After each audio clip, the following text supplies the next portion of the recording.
Smolderon is the 7th boss of Amirdrassil and has 2 phases. Prep, you want to use Lust on Pull and loosely stack around the boss. In phase 1 the boss has 3 abilities of which all are key. Lava geysers will be spawning in from underneath players. These will leave behind a large pool that grows in size, permanently removing space from the boss encounter. Next we have Overheated. This applies a debuff to approximately half of the raid group, dealing damage to anyone within 5 yards. In Heroic, when this debuff expires, a series of tornadoes will be spawning in which you need to dodge.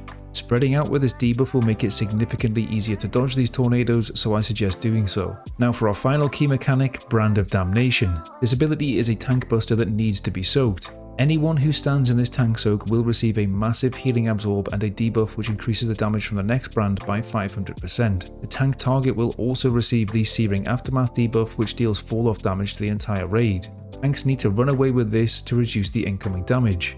When the healing absorb is removed, you will also leave behind these swirlies which you will have to dodge. The tank soak and the 2 other mechanics interact here and you will want to deal with them as follows. Firstly, have everyone loosely stack around the boss at the edge of the room. When the overheated debuffs go out, everyone with the debuff wants to stay behind the boss and make space for the tank soak.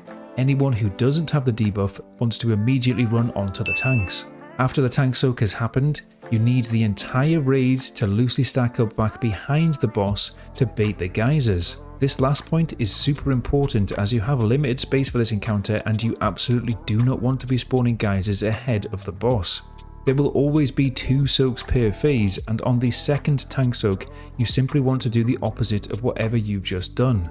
For example, let's say on the first tank soak you didn't get the overheated debuff. Well, that means on the second tank soak that you will. This means you know you already want to be behind the boss and you can pre-spread for the debuff. That's it for phase 1 though. For phase 2, the boss will run to the center of the room and knock players back. After the knockback, if you have successfully soaked the tank mechanic, a series of orbs will spawn. You need to run in and soak these orbs to stop the boss gaining permanent damage. When you soak them, you will also be increasing your own damage up to 100%.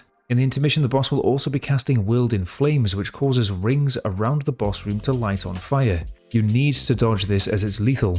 During phase 2, the boss will also be doing large amounts of unavoidable AoE damage, so use some healing cooldowns here.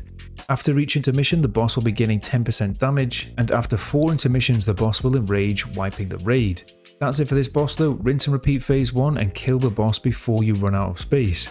As always, I want to give a huge shout out to my few patrons. You really do mean a lot to me, so thank you so much. If you would also like to potentially support me beyond a thumbs up and a subscribe, you can head on over to Patreon to check out what I offer in return. These guides are released early, for example, so that may be of interest. Having said that, I hope you've enjoyed this one. If you have done, we'll catch you in the next one. Peace.